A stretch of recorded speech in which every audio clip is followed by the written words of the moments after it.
Welcome to the Moselle Valley, a region renowned for its breathtaking landscapes, picturesque vineyards, and charming villages. The Moselle River winds its way through this stunning valley, creating a perfect environment for growing some of the best wine in Germany. The valley is known for its steep, terraced vineyards, which produce exquisite Riesling wines that are celebrated around the world. As we take a leisurely cruise along the river, the scenic beauty of the valley unfolds before our eyes.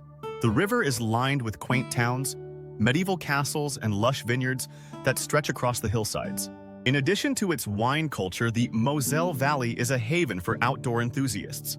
The surrounding hills and forests offer excellent hiking and cycling routes, while the charming villages provide a peaceful place to explore and relax. As we pass through the small towns along the river, you'll notice the half-timbered houses, cobbled streets, and welcoming atmosphere that make this region so special.